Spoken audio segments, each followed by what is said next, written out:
구원에 이르는 지혜 제3장 첫 번째 불순종과 원죄 10번째 시간입니다. 선악을 알게 하는 나무를 심으신 이유라는 소제목 하에 9개의 질문으로 되어 있습니다. 1번 성경의 난제 중에 난제는 하나님이 왜 에덴 동산에 선악을 알게 하는 나무를 심으셨을까 하는 문제입니다. 하나님이 에덴 동산에 선악을 알게 하는 나무를 심으신 이유는 무엇인가요?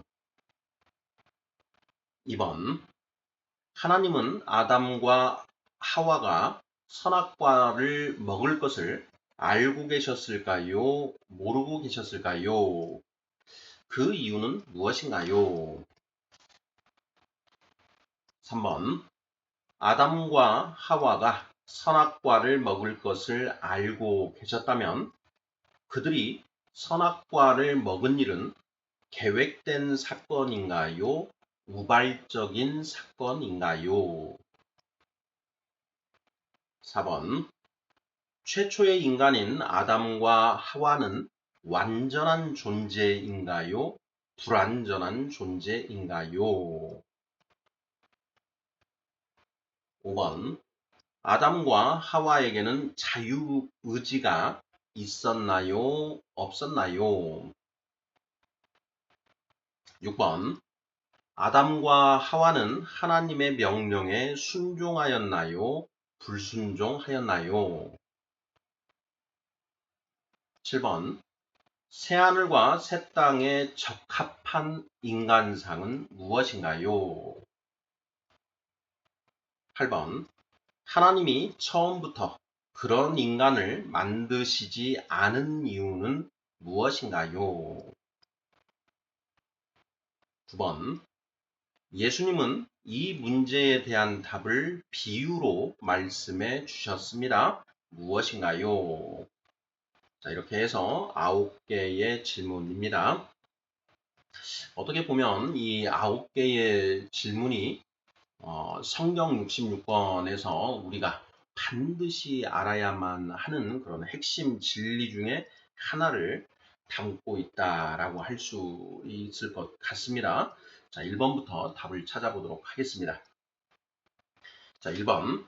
성경의 난제 중에 난제는 하나님이 왜 에덴 동산에 선악을 알게 하는 나무를 심으셨을까 하는 문제입니다.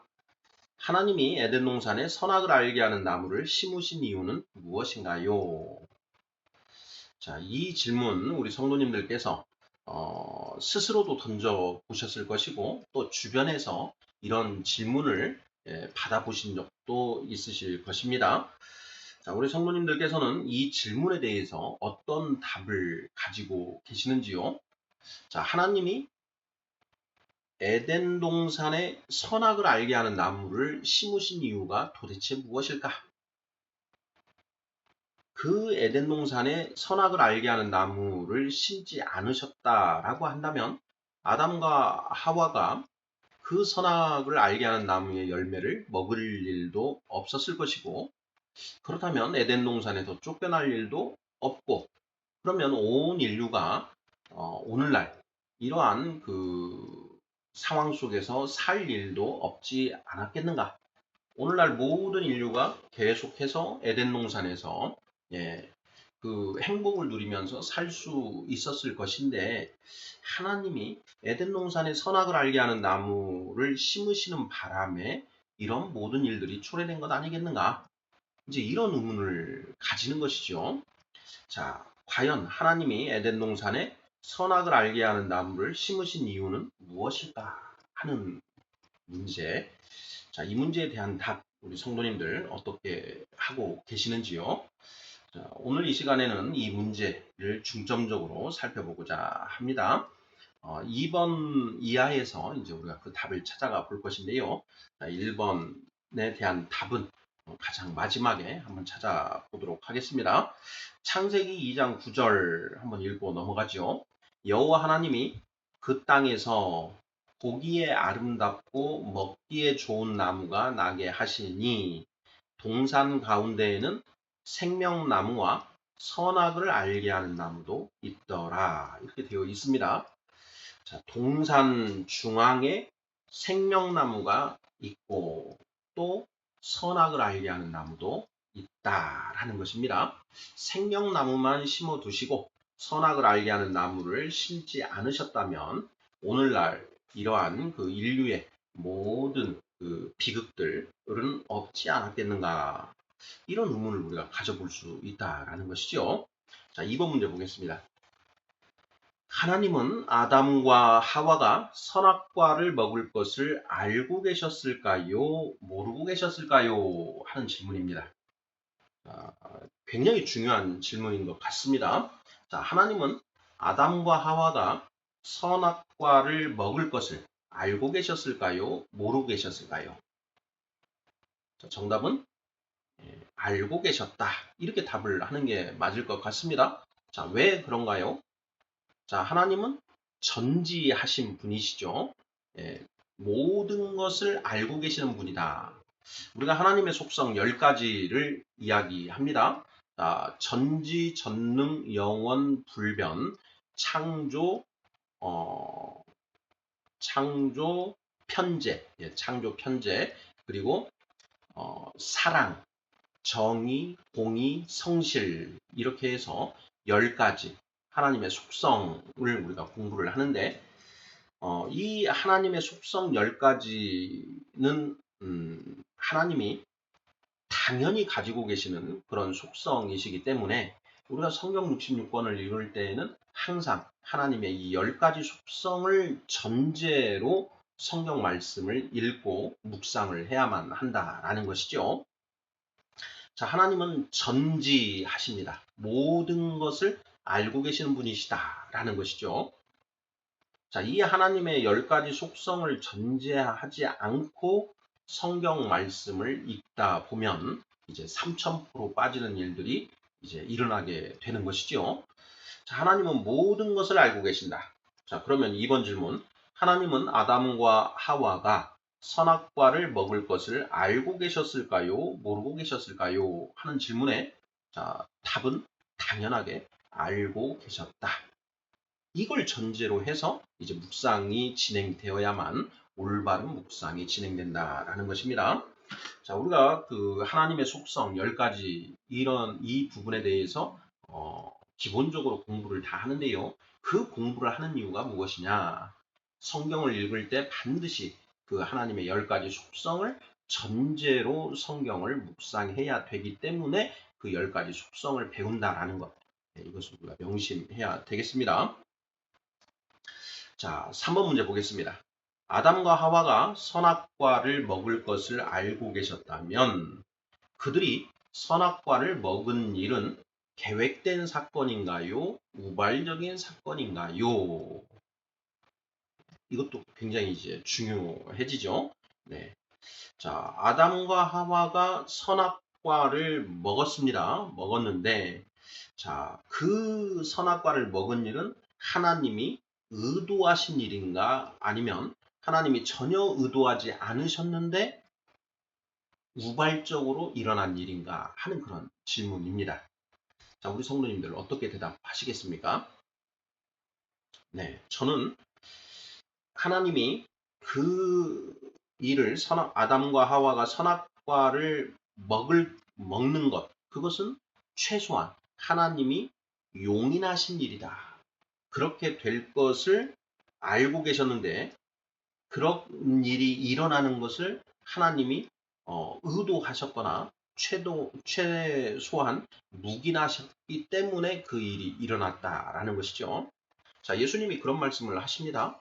자, 하늘에 날아가는 새 한 마리도 하나님의 허락이 없이는 떨어질 수 없다라는 그런 말씀을 하시지요. 네. 그러니 아담과 하와가 선악과를 먹은 일, 이것도 하나님의 어떤 그 승인이 없이는 절대 일어날 수 없는 일이다라는 것이죠. 뱀이 아담과 하와를 미혹해서 선악과를 먹게 하였는데 그 일들을 하나님이 다 묵인 내지는 의도하셨기 때문에 그런 일들이 일어날 수 있었다라는 것을 우리가 답할 수 있게 된다라는 것이죠. 자, 3번 문제. 아담과 하와가 선악과를 먹을 것을 알고 계셨다면 그들이 선악과를 먹은 일은 계획된 사건인가요? 우발적인 사건인가요? 절대로 우발적인 사건은 아니다. 하나님이 계획하셨거나 최소한 묵인하셨기 때문에 일어난 일이다. 라고 우리는 답을 할 수 있다. 이렇게 가는 것이 맞지 않을까 싶습니다. 우리 성도님들 생각은 어떠신지요? 4번 문제입니다. 최초의 인간인 아담과 하와는 완전한 존재인가요? 불완전한 존재인가요? 하는 질문입니다. 자, 이 문제도 굉장히 중요한 질문이죠. 자, 아담과 하와는 완전한 존재인가요? 불완전한 존재인가요? 성경에 답이 있습니다. 자, 고린도전서 15장 46절인데요.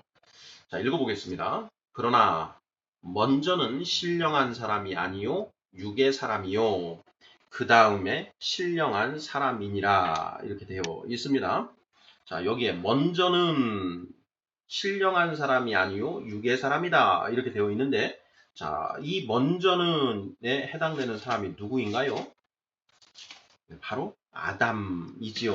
우리 인류의 선조, 가장 시조라고 할 수 있는 그 아담 할아버지를 가리키는 표현이지 않습니까? 고린도전서 15장 부활장인데요. 고린도전서 15장 46절 말씀입니다. 자, 45절을 보면 답이 바로 나오지요. 기록된 바 첫사람 아담은 생령이 되었다 함과 같이 마지막 아담은 살려주는 영이 되었나니. 46절. 그러나 먼저는 신령한 사람이 아니요 육의 사람이요 육의 사람이요 그 다음에 신령한 사람이니라. 47절. 첫사람은 땅에서 났으니 흙에 속한 자이거니와 둘째 사람은 하늘에서 나셨느니라. 48절. 무릇 흙에 속한 자들은 저 흙에 속한 자와 같고 무릇 하늘에 속한 자들은 저 하늘에 속한 이와 같으니. 이렇게 되어 있습니다. 자, 4번 질문. 최초의 인간인 아담과 하와는 완전한 존재인가요? 불완전한 존재인가요? 정답은 무엇인가요? 불완전한 존재다라는 것이죠. 자, 우리가 성경을 창조, 타락, 회복 이렇게 이해를 하는데 이 회복까지만 얘기를 하면은 성경을 반절만 이야기하는 것이 아닐까 싶습니다. 창조, 타락, 회복, 그 다음에 가장 중요한 마지막 단계, 거룩이 있다라는 것이죠. 창조, 타락, 회복, 거룩 해서 4단계까지 이것을 우리가 생각을 해야 되지 않을까 싶습니다. 왜냐? 회복이라는 것은 선악과를 먹기 전에 아담과 하와의 모습으로 돌아가는 것이고, 그런데 아담과 하와는 완전한 존재가 아니고 불완전한 존재였다. 육의 사람이다. 흙에 속한 자였다. 이거죠. 그런데 하나님이 최종적으로 만들고자 하는 인간상은 하늘에 속한 사람, 신령한 사람, 완전한 자, 장성한 자라는 것이죠. 자, 그렇기 때문에 회복에서 그쳐서는 안 되고 거룩까지 우리가 생각을 해야만 한다라는 것입니다. 자, 성경 전체를 관통하는 하나님의 말씀이 있지요. 내가 거룩하니 너희도 거룩하라라는 것이죠. 자, 4번 문제 보겠습니다. 최초의 인간인 아담과 하와는 완전한 존재인가요? 불완전한 존재인가요? 정답은 불완전한 존재이다. 이렇게 답을 하면 맞을 것 같습니다. 굉장히 중요한 문제입니다. 자, 5번 질문입니다. 아담과 하와에게는 자유의지가 있었나요? 없었나요? 하는 질문입니다. 자유의지. 자유의지가 있었는가, 없었는가? 자, 아담과 하와. 자, 하나님이 아담을 흙으로 빚으시고 아담에게 그 생기를 불어 넣어 주셔서 아담은 생명이 되었습니다. 자, 그 아담에게 자유의지가 있었는가 없었는가 하는 질문인데요. 자, 우리 성도님들 어떻게 답을 하시겠습니까? 정답은 자유의지가 있었다라는 것이죠. 아담은 선악을 알게 하는 나무의 열매를 먹을 수도 있었고 먹지 않을 수도 있는 그 자유로운 의지가 있었다라는 것입니다. 자, 자유의지와 관련해서 우리가 이제 좀 그 개념을 좀 명확하게 할 필요가 있는데요. 칼뱅 선생은 자유의지를 이제 개념 정의하면서 자유의지란 그 자기가 의욕하는 바를 행할 수 있는 능력을 포함한 개념으로 이해를 합니다. 자, 내가 그 일을 행할 수 없다라면 그를 행할 능력이 없으면 자유의지가 없는 것이다. 이렇게 보는 것이죠. 자, 아담과 하와에게는 자유의지가 있었다. 자, 그런데 아담과 하와가 선악을 알게 하는 나무의 열매를 먹고 타락을 하게 되었는데 그 아담과 하와의 후손된 우리는 자유의지가 있는가 없는가? 이 문제에 대해서 칼뱅 선생은 없다라고 이렇게 얘기를 하지요. 그러면서 그 타락한 인간이 가지고 있는 의지는 자유의지가 아니라 노예의지다. 이렇게 말을 합니다. 자, 그렇게 말하는 이유가 무엇이냐? 자유의지는 그 자기가 의욕하는 바를 행할 능력을 포함하고 있어야 되는데, 자, 우리는 타락한 인간은 선을 원하여도 그 선을 행할 능력이 없다라는 것이죠. 자, 우리가 로마서를 보면, 이제 로마서 7장을 보면, 사도 바울 선생이 오호라 나는 공고한 자로다 이렇게 이제 말하는 대목이 있습니다. 자, 그렇게 탄식하는 이유가 무엇인가? 자, 내 안에 선을 행하고자 하여도 내가 선을 행하지 못하더라 라는 걸 한탄하는 것이죠. 자, 로마서 7장입니다. 7장 24절 오호라 나는 공고한 사람이로다. 이 사망의 몸에서 누가 나를 건져내랴. 그러면서 19절 보면 내가 원하는 바 선은 행하지 아니하고 도리어 원하지 아니하는 바 악을 행하는도다. 선을 원하면 선을 행할 수 있어야 되는데 선을 원하여도 선을 행하지 못하고 악을 행하더라 라는 것이죠. 그러니까 선을 행하고자 하여도 선을 행할 능력이 없다. 자, 그럼 그러한 능력이 전제되지 않은 의지는 자유의지가 아니다. 그래서 이제 노예의지다. 이렇게 표현을 하는 것이죠. 자, 오호라 나는 공고한 사람이로다. 이 사망의 몸에서 누가 나를 건져내랴. 자유의지가 없이 노예의지로 살아가는 그런 타락한 인간 존재인데, 자, 누가 나를 건져내랴. 바로 예수 그리스도로 말미암아 우리가 그 노예의지에서 다시 자유의지를 가지게 되었다라는 그런 내용이 되는 것이죠. 8장 2절입니다. 그리스도 예수 안에 있는 생명의 성령의 법이 죄와 사망의 법에서 너를 해방하였음이라. 4절 율법이 육신으로 말미암아 연약하여 할 수 없는 그것을 하나님은 하시나니 이렇게 되어 있죠. 성령을 받음으로 인해서 비로소 우리는 자유의지를 가지게 되었다라는 그런 표현이다라는 것이죠. 자, 성령이 우리 안에 임하시기 전에는 우리는 노예의지를 가진 존재였다. 그런데 성령이 우리 안에 오셔서 우리의 지, 정, 의를 강화시켜 주심으로써 비로소 우리가 선을 행할 수 있는 능력을 갖게 되었다. 이런 이제 맥락인 것이지요. 자, 5번 문제. 아담과 하와에게는 자유의지가 있었나요? 없었나요? 있었다라는 것이죠. 왜? 아담과 하와는 하나님으로부터 그 생기를 받았죠. 그 생기가 무엇이냐? 성령으로 일반적으로 해석하고 있다라는 것입니다. 그런데 선악을 알게 하는 나무의 열매를 먹는 바람에 그 생기, 즉 성령이 소멸되고 말았다.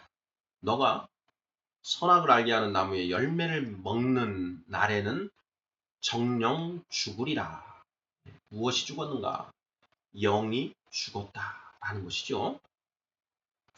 자, 5번 문제, 아담과 하와에게는 자유의지가 있었나요? 없었나요? 있었다. 이렇게 답을 하면 딱 맞겠습니다. 자, 칼뱅 선생의 입장에서 자유의지 이 이제 개념을 살펴봤는데 일반적인 용례는 아니지요.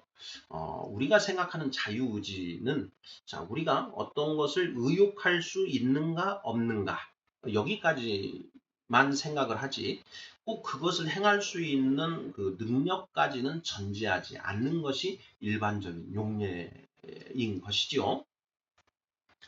네. 이 부분 우리가 좀 생각을 해야 될 것 같고 또 그 칼뱅 선생의 이제 그 용어 정의 중에 우리가 또 하나 참고로 새겨둬야 될 것은 죄에 대한 개념입니다. 죄. 칼뱅 선생은 우리 안에 있는 죄된 어떤 그 경향, 그 자체를 죄로 보고 있다라는 것. 이것도 우리가 그, 어, 정확하게 짚어두어야 할 문제인데요.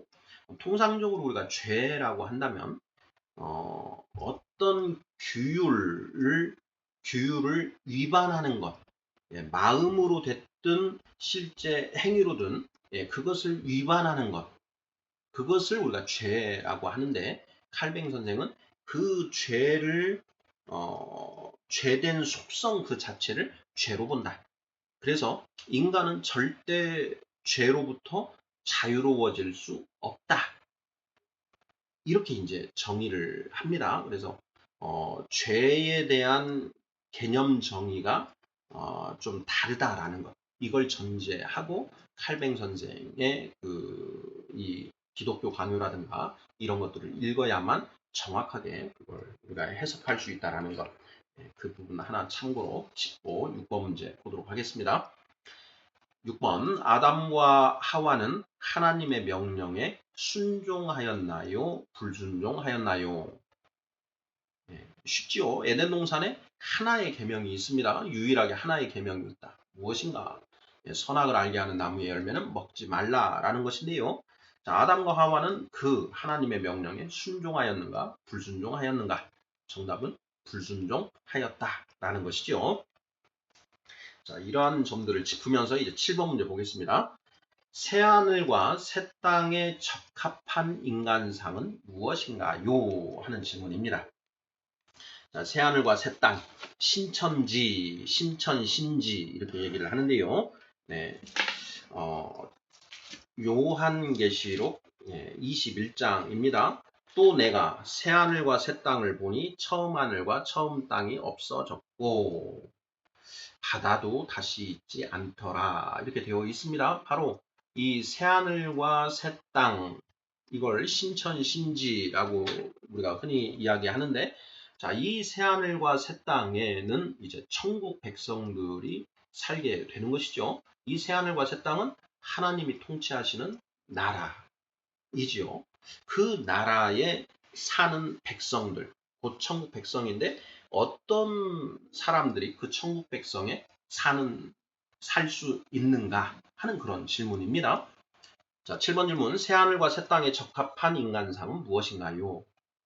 우리 성도님들 어떻게 답하시겠습니까? 굉장히 중요한 문제인데요. 저는 이렇게 답을 해봤습니다. 자유의지를 가지고 있으면서 자발적으로 하나님의 말씀에 복종하는 인간. 한 번 더요. 자유의지를 가지고 있으면서 자발적으로 하나님의 말씀에 복종하는 인간이 새하늘과 새 땅에 적합한 인간상이다. 곧 천국 시민상이다 라는 것입니다. 자유의지가 있어야 됩니다. 성령을 받아야 자유의지가 우리가 있는 것이다. 그 성령을 받아서 자유의지가 있으면서 자발적으로 하나님의 말씀에 복종할 수 있는 사람, 이런 사람이 천국 백성이다라는 것이죠. 자, 아담과 하와는 에덴 동산의 부적합한 존재였습니다.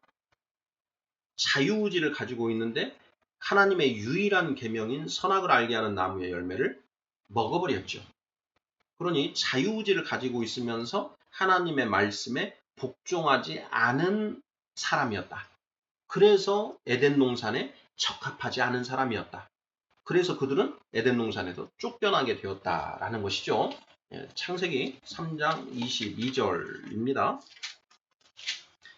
여호와 하나님이 이르시되 보라 이 사람이 선악을 아는 일에 우리 중 하나같이 되었으니 그가 그의 손을 들어 생명나무 열매도 따먹고 영생할까 하노라 하시고 23절 여호와 하나님이 에덴 동산에서 그를 내보내어 그의 근원이 된 땅을 갈게 하시니라. 24절 이같이 하나님이 그 사람을 쫓아내시고 에덴 동산 동쪽에 그룹들과 두루 도는 불칼을 두어 생명나무의 길을 지키게 하시니라. 선악과를 먹은 아담과 하와는 에덴 동산에 적합한 사람이 에덴 동산에서 살 수 있는 그 자격이 없는 사람이었다라는 것이죠. 그래서 하나님이 쫓아내시고 에덴 동산에 들어오지 못하도록 그룹들과 두루 도는 불칼을 두어 지키셨다라는 것. 이거 아니겠습니까? 그래서 아담과 하와 아담과 하와 선악을 알게 하는 나무의 열매를 먹은 아담과 하와는 새하늘과 새 땅에 적합한 인간이 아니었다라는 것입니다. 자, 그러면 새하늘과 새 땅에 적합한 인간은 어떤 사람인가? 자유의지를 가지고 있으면서 자발적으로, 이 자발적으로라는 게 중요합니다. 자발적으로 하나님의 말씀에 순종, 복종하는 그런 사람. 이렇게 답을 하면 딱 맞을 것 같습니다. 8번 문제입니다. 하나님이 처음부터 그런 인간을 만드시지 않은 이유는 무엇인가요? 8번. 굉장히 중요한 질문이지요. 처음부터 그렇게 완전한 인간을 만드시지 왜 처음부터 그렇게 만들지 않으셨습니까? 제가 이 문제를 가지고 이제 다른 성도님들하고 토론을 해보면은 하나님은 완전하신 분이다. 전지전능하시다. 전능하시다. 무엇이든지 하실 수 있다. 그러면 처음부터 그런 새하늘과 새 땅에 적합한 그런 인간상을 처음부터 만드실 수 있어야만 하나님이 완전하신 분 전능하신 분 아니시냐. 이런 이제 반문을 이렇게 받고 그것에 대해서 이제 답을 하는데 이렇게 상당히 해명하는데 답을 하는데 어려움을 겪게 되더라고요. 우리 성도님들께서도 그런 경험을 해보신 적이 있으신지요? 자, 8번 질문입니다. 하나님이 처음부터 그런 인간을 만드시지 않은 이유는 무엇인가요? 하나님의 명령에 무조건 복종하는 그런 존재. 그것은 사람 자유의지를 가진 존재라고 할 수 있나요? 없나요? 자, 자유의지는 자기가 이렇게 할 것인지 저렇게 할 것인지 자, 어떤 하나님의 말씀에 따를 것인지 말 것인지를 스스로 결정할 수 있는 그런 존재이지요. 그걸 자유의지라고 합니다. 그럼 그걸 스스로 결정할 수 있고 결정한 대로 행할 능력까지 있는 존재. 이게 이제 자유의지를 가진 존재인데 자, 무조건 하나님의 명령에 복종하는 존재다. 이런 존재는 로봇인 것이죠. 시키는 대로 하는 그런 존재. 이거는 로봇이지 자유의지를 가졌다라고 이야기할 수 없지 않은가요? 자, 그런데 새하늘과 새 땅에 적합한 인간상은 무엇이냐? 자유의지를 가지고 있으면서 하나님의 말씀에 무조건 따르는 사람이다라는 것이죠. 자유의지를 가지고 있으면서 하나님의 말씀에 복종하는 사람. 예. 처음부터 그런 존재를 만들 수 있을 것인가? 그러니까 이 새하늘과 새 땅에 적합한 인간상을 만들 수 있는데 그걸 만들 수 있으면 전능한 것이죠. 전능한 것. 그런 사람을 만들어내지 못하면 전능하지 못한 것이죠. 그런데 하나님은 그런 존재를 만들어내십니다. 다만 그런 인간을 만드는 과정이 복잡할 뿐이죠. 예. 어떤 뜻인지 이해하시는지요? 자, 자유의지는 하나님의 명령에 순종할 수도 있고 불순종할 수도 있는 자유로운 의지를 가리킵니다. 자유의지를 가지고 있으면서 자발적으로 하나님의 명령에 순종하는 존재를 만드는 일은 복잡한 공정이 필요하다. 그래서 하나님이 처음부터 그런 그 인간 존재를 만드시지 않고 창조, 타락, 회복, 거룩이라고 하는 이 복잡한 공정을 거쳐서 그런 새하늘과 새 땅에 적합한 인간상을 만드신다라는 것이죠. 그걸 만들어내지 못하신다라고 한다면 하나님은 전능하신 분이 아닙니다. 그런데 결국 그런 존재를 만드시지 않습니까? 그러니 하나님은 전능하시다. 다만 그 공정이 복잡하다라는 것이죠. 우리가 어떤 그 물건을 만들 때 컴퓨터를 만드는 것하고 그 도끼를 만드는 것하고 도끼는 간단하게 만들 수가 있지요. 돌도끼, 우리 그 구석기, 신석기 시대에 그 도끼를 만드는 일은 간단합니다.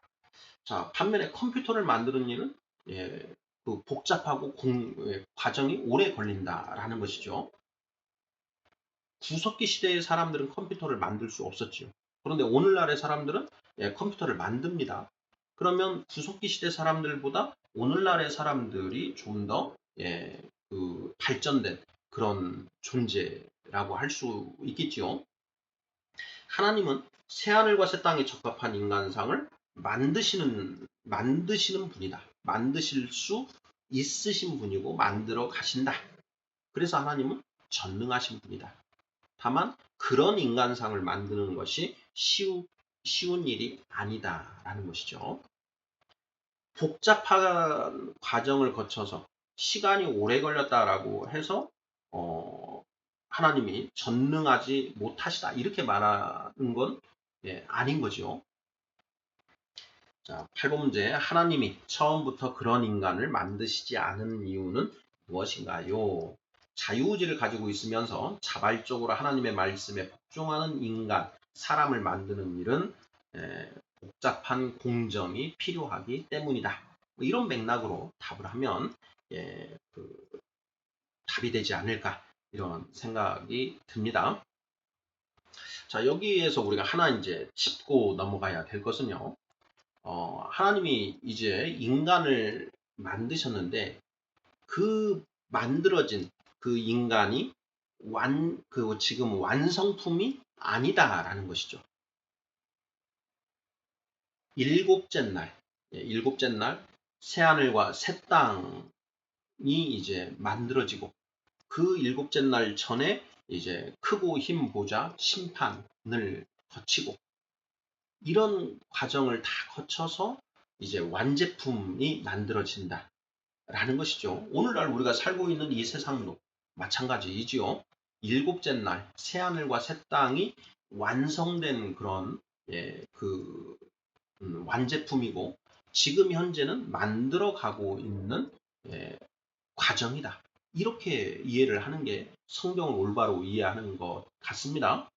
창세기 1장 1절부터 창세기 2장 3절까지 첫째 날부터 일곱째 날까지의 그 내용들, 그 창조 사역이 모두 기록이 되어 있는데 그 창조 사역은 일곱째 날 완성된다라는 것이죠. 자, 일곱째 날 밤을 거쳐서 새벽이 오고 낮이 되는데 그 낮이 되고 더 이상 밤이 없더라. 그리고 하나님은 그 일곱째 날 안식하시는 것이죠. 그래서 창세기 2장 1, 2, 3절에 일곱째 날 기록되어 있는 일곱째 날은 이미 지나간 날이 아니라 앞으로 와야 할 날을 기록한 것이다. 이렇게 성경을 이해하는 것이 더 정확한 이해가 아닌가 이렇게 보는 것이지요. 자, 마지막 9번 문제 보겠습니다. 자, 예수님은 이 문제에 대한 답을 비유로 말씀해 주셨습니다. 자, 무엇인가요? 자, 이 문제가 무엇이냐? 1번입니다. 성경의 난제 중에 난제는 하나님이 왜 에덴 동산에 선악을 알게 하는 나무를 심으셨을까 하는 문제입니다. 하나님이 에덴 동산에 선악을 알게 하는 나무를 심으신 이유는 무엇인가요? 자, 이 질문에 대한 답을 예수님이 비유로 해주셨다라는 것이죠. 답을 주셨다. 자, 무엇인가? 무엇인가요? 정답은 탕자의 비유이지요. 탕자의 비유. 누가복음 15장입니다. 누가복음 15장.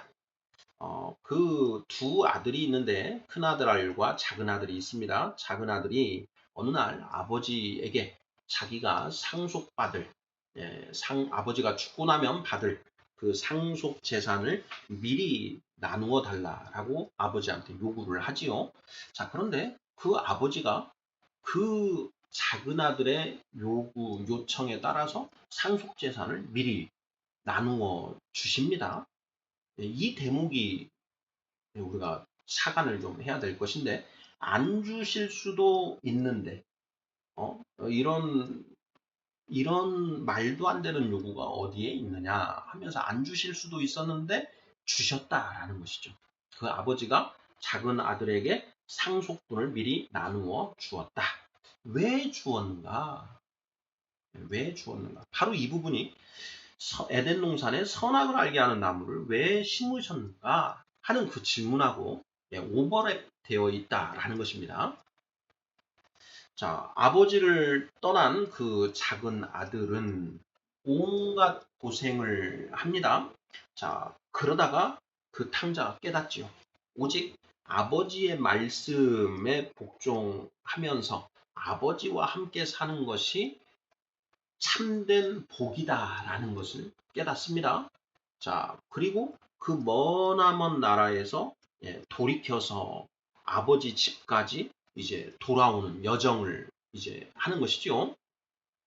떠날 때는 돈도 많고 했으니 그 머나먼 나라까지 가는 그 여정은 쉬웠겠지만 무일푼에 그 아무것도 없는 그런 상태에서 다시 아버지 집으로 가는 과정은 험난했을 것이다 라는 것이죠.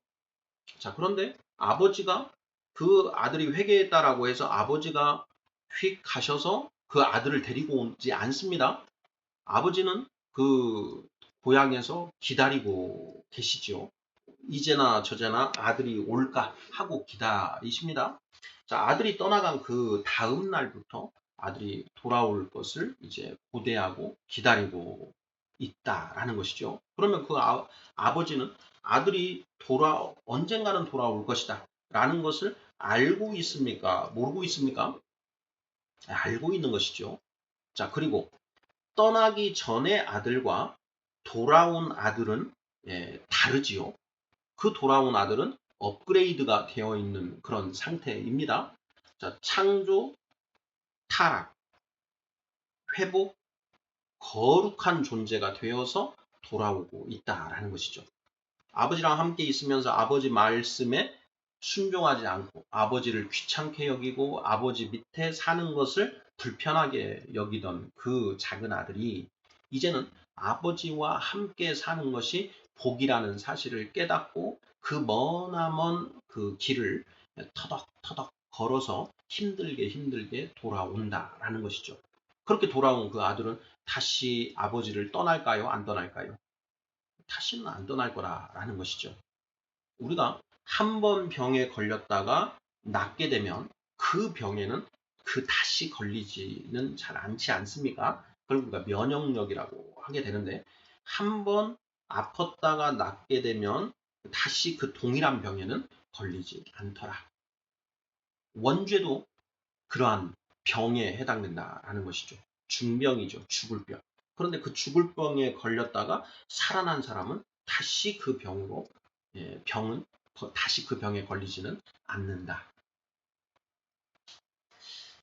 탕자의 비유를 통해서 이제 예수님이 이 문제에 대한 답을 주셨다라는 것이죠. 누가복음 15장 17절로 19절 말씀 읽어보겠습니다. 이에 스스로 돌이켜 이르되 내 아버지에게는 양식이 풍족한 품꾼이 얼마나 많은가. 나는 여기서 주려 죽는구나. 내가 일어나 아버지께 가서 이르기를 아버지 내가 하늘과 아버지께 죄를 지었사오니 지금부터는 아버지의 아들이라 일컬음을 감당하지 못하겠나이다. 나를 품꾼의 하나로 보소서 하리라 하고 작은 아들은 이제 완전히 회개한 것이죠. 그리고 이제는 자유의지를 가지고 있으면서 자발적으로 아버지의 말씀에 순종하는 그런 사람으로 변화된 것입니다. 자, 반면에 큰아들은 어떤가요? 큰아들. 자, 큰아들은 그 아버지로부터 분깃, 상속분을 받았지만 아버지를 떠나지 않고 계속 고향 땅에 살고 있었지요. 자, 그런데 그 아들의 모습은 어떤가? 누가복음 15장 25절로 28절 말씀입니다.